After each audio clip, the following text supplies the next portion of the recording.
Hi, and welcome to The Regulated Mother. I'm your host, Afshan Tafler, nervous system resilience coach and mother of a hypersensitive, high-needs child. If you're raising a differently wired kid with PDA, autism, OCD, ADHD, or big emotional needs, this is a space for you. Here we talk about what most people don't, how it really feels, how your nervous system responds, and how to find your way back to calm, courage, and connection, even on the hardest days. You're not alone. Let's begin. Do you ever feel like you're ready to react the moment you're with your child, even if you've had some time to yourself that day? Or maybe you find yourself easily irritated and antsy during the bedtime routine, just desperate for the day to be over, and even the smallest demand from your child feels like too much? You're not alone. What if I told you that your nervous system may have already been mounting a stress response long before that parenting moment ever happened? In today's episode, we're going to talk about 6 common nervous system survival patterns that keep so many mothers living in survival mode without even realizing it. So patterns like overdoing, rushing, perfectionism, self-criticism that leave you depleted, reactive, and feeling like you're failing. We'll explore how these patterns form and how they impact your parenting, and what you can start doing today to gently shift them, not by doing more, but by connecting back to your body, your rhythm, and your self-worth. So let's begin. I had a couple of hours of time to myself today. At first, it felt like a gift. Time to catch up, time to breathe. But almost immediately, I could feel my system revving up. All I could think about was my to-do list. I had so much I wanted to get done before I spent the rest of the day with my son. I felt this pressure to maximize every minute, so I stacked my schedule, rushed from task to task, and avoided slowing down. About halfway through my list, I could feel my energy start to dwindle. But nope, I didn't stop. I pushed through. I told myself this is my only chance to get this stuff done. And when I got to the end of that list, or most of it, I felt a hit of accomplishment. I felt like I was succeeding at life. That feeling, it was a rare one, because I rarely feel that way when I'm with my son, who is unpredictable and hard to control. But this I could control, and it felt good. Then I re-entered life with my son that day, still stuck in that rushing energy. He felt it right away. He started to escalate. I felt irritated, agitated. I had just pushed through the whole afternoon, and now I wanted things to go smoothly with him.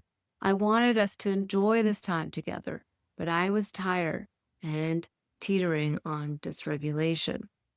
We both eventually calmed. We connected, but I found my mind racing again, thinking about the things I hadn't finished, the emails I needed to respond to, the work deliverable that I forgot about, all the next things to do on my list. My mind was wondering when I'd get the chance to do them. Then I was late making dinner. And if I'm late making dinner, then bedtime gets pushed. And if bedtime gets pushed, then my son likes to push it even more. So I felt a surge of fear, worrying about what would happen tonight, already bracing for a hard night. So I started to rush through making dinner like it was a competition against time. My son came into the kitchen and he wanted me to do something for him. And he sensed my rushing energy right away. And then he sensed my annoyance and he immediately activated. And so I had to drop everything that I was doing and focus on him. After my son's activation, I felt I needed a break just to come down a little and recharge. But dinner was even later now, and I was worried if his blood sugar got too low, we would be in for a rough night, so I pushed through again. We got through dinner, although at a slow pace, and after dinner, I was really tired. But there were dishes to be done. I thought about leaving them until tomorrow, and then I heard this thought, oh, just get it done now. I don't like a dirty, messy kitchen. Then night came, and my son didn't want to sleep. He dug his heels in and insisted that I stay up.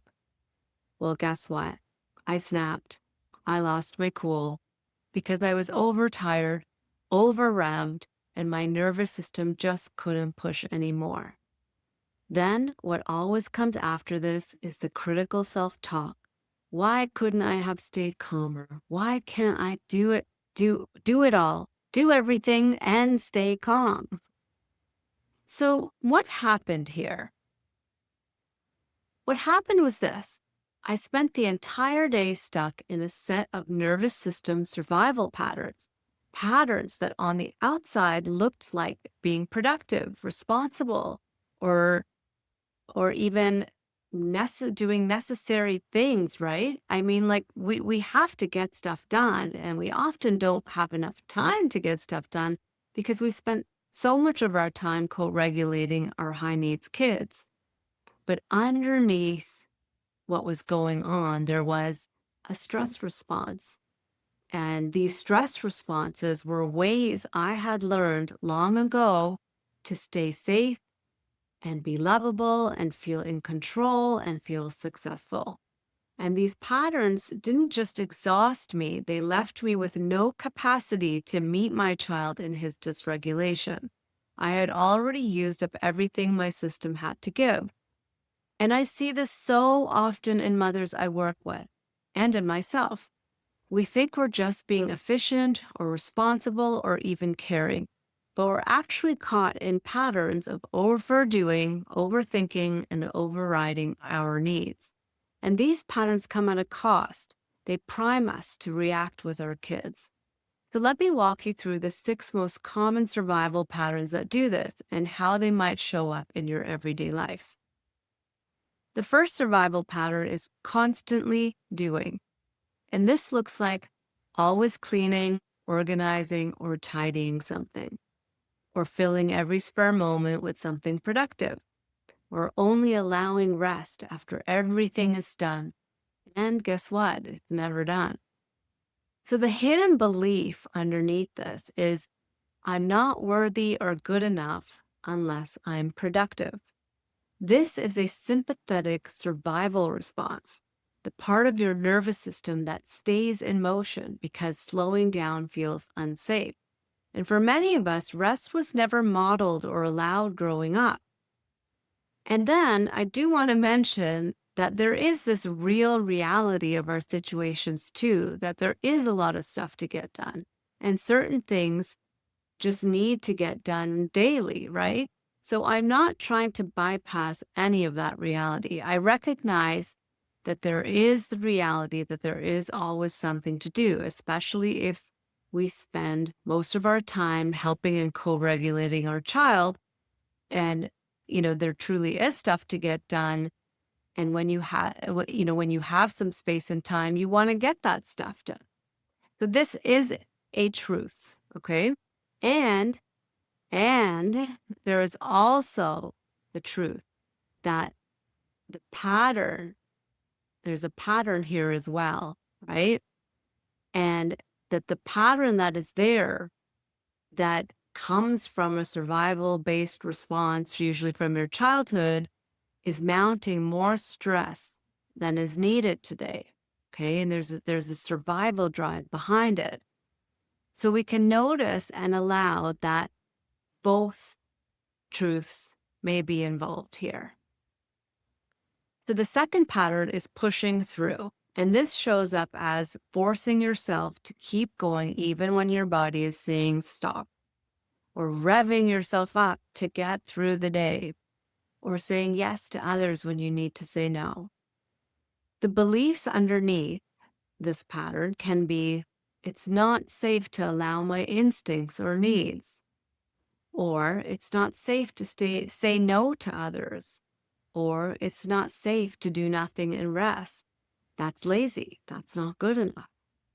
You may have learned that rest wasn't acceptable or that your needs came last. And we often learn these kinds of things in childhood, which, how our caregivers mirrored things to us. This pattern of override is one of the most common paths to burnout, and it usually starts in childhood, as I mentioned, but it gets exacerbated through parenting our high needs kids because of the level of demands there is on our nervous system to both meet their needs and still be able to do the daily tasks of living. So I talk about this pattern a lot in my podcast about why you can't relax. So you can listen to episode 8 or read the blog on my website to more deeply understand why it's so hard to allow yourself to relax and rest and why you're always pushing through. Okay. Then number 3, the third pattern is rushing. This is such a common one, and I hear this from so many moms. So this can look like frantically getting kids out the door for school, multitasking dinner, laundry, and bedtime routines with urgency. So feeling like you have to rush through everything just to get it done, feeling like you're always running behind or letting someone down. Okay, so the beliefs that drive this pattern is if I'm late or don't meet expectations, I'll be judged, rejected, or seen as lazy. Or if I'm not on time or on schedule, then I'm failing or some catastrophe will happen, like in my case with bedtime and why I had to rush, through dinner because I was worried about bedtime. So this pattern is often wired in by early environments that equated worth and timeliness, equated worth with timeliness or obedience. Okay, so it's a fear-based pattern masquerading as responsibility. And then the fourth pattern is perfectionism. So this shows up as needing everything to be just right before you can relax, or being uncomfortable when your parenting, home, or appearance feels off, or trying to control your child's behavior so that things feel predictable and you feel like you're being a good parent. So the root belief here in this perfectionism pattern is I need to be perfect to be lovable, accepted, safe, and successful. Okay. And perfectionism is a survival strategy. When mistakes, when it wasn't safe to make mistakes growing up, or we were compared to others, or we compared ourselves to others who seemed to be able to do it all or were better than us, then our nervous systems learn that being flawless might help us avoid criticism or rejection and feel more successful and good enough in life. Okay, and then number 5 is self-criticism. This pattern sounds like, I'm doing it all wrong. I should have handled that better. Why can't I just be more patient? So the underlying belief is if I'm hard on myself, I'll improve. I'm not good enough as I am. Okay, so self-criticism is so common. Every mom I work with has a hard time with this one. It's so part of our culture to instill in us that if we are hard on ourselves, then we will do better. Okay, but here's the truth. Shame doesn't help us to grow. Compassion does. And self-criticism is trying to protect us so we don't feel the shame. It's a way our system tries to fix us so we won't be hurt again. And this takes a lot of energy and can be very depleting on the nervous system. But compassion nurtures the nervous system and it fuels energy. Self-criticism depletes it and keeps the nervous system stuck in survival mode. Okay, and survival pattern number 6 is worrying and ruminating. This is a huge one for all of us, okay? So this pattern includes replaying things that went wrong. I do this all the time. Prepping for every worst case scenario. My brain does this all the time too. Constantly thinking ahead. What if bedtime is awful? What if he melts down in public? So always worrying about what's going to come next and then trying to, control. The controlling patterns come in around this when you're worrying. So the belief underneath this worrying and rumination can be, I'm only safe if I stay focused on the past or future.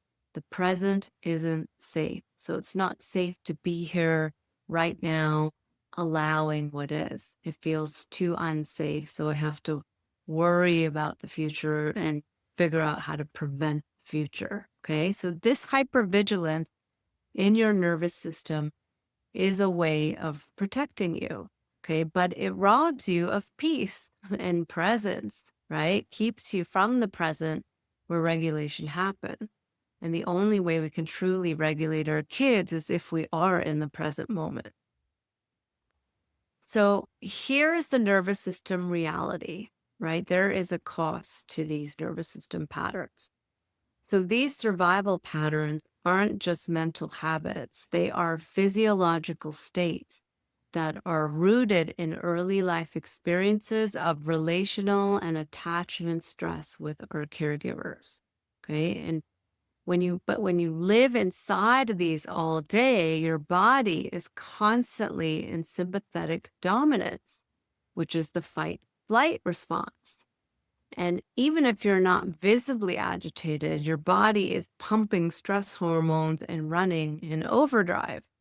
Okay. And much of the time, what's happening is we're doing something that is called overshooting and building stress load. Because here's what's happening, we're so tired and we need to push and mount more sympathetic energy in order to get things done, right? So we need sympathetic energy to get things done. But because we're so tired, we often then rev up and push.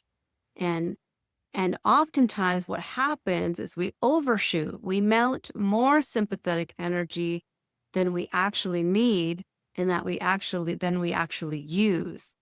Meaning that there's all this excess energy and stress hormones that we don't end up using and that gets trapped in our system, leaving us more agitated afterwards.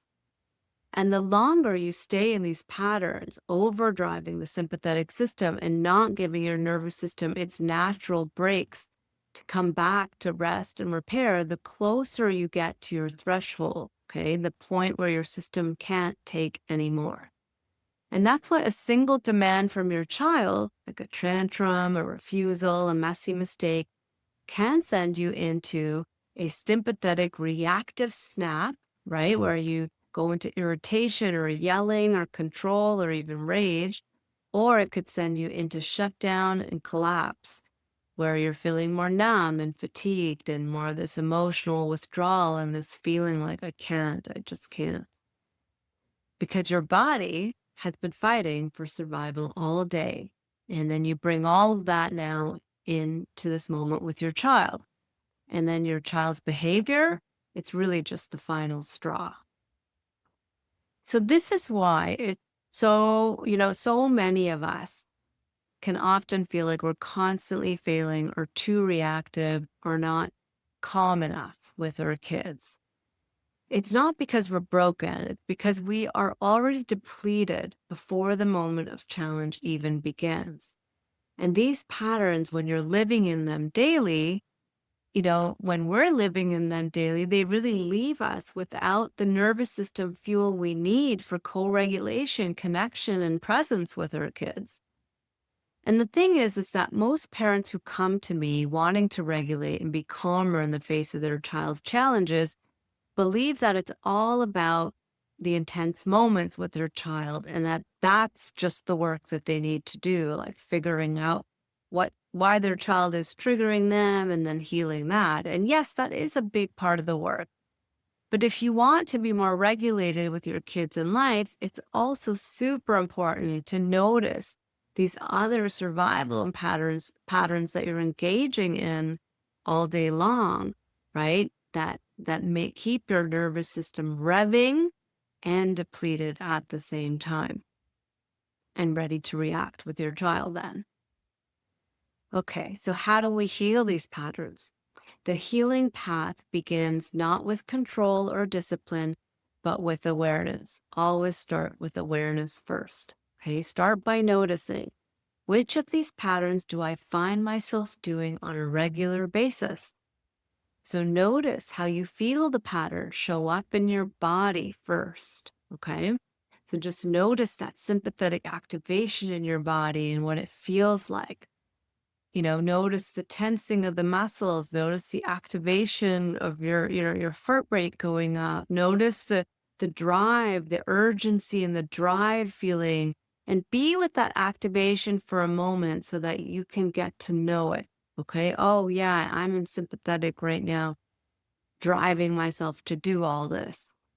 Okay. Then the next step is you acknowledge, right, that this is the survival pattern trying to keep you safe in some way. So that's really important. Allow yourself to be with it and acknowledge it.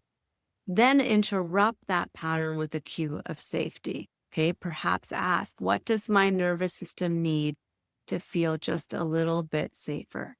So perhaps it's coming back into the present by orienting to the room and noticing a glimmer or something comforting, right? Something that's giving your body a cue of safety. Perhaps even feeling the ground under your feet or your bum in the chair, feeling that support of the ground. Or even in your mind, thinking of a place that brings you comfort, like a place in nature where you feel calm and relaxed. Okay, so allow yourself to feel that and give yourself a cue of safety in your body. Or perhaps it's also using some calming words with yourself, like it's okay to rest, or I'm allowed to slow down. Putting a hand on your chest or your belly, just bringing yourself some comfort and a cue of safety. So these are all cues of safety that you can bring to your body so that you can come back to you. Okay. And remember that when we work with the body first, that's the 80% pathway. Working with the mind alone is the 20% pathway going down, but working with the body is the 80% pathway can regulate a lot faster.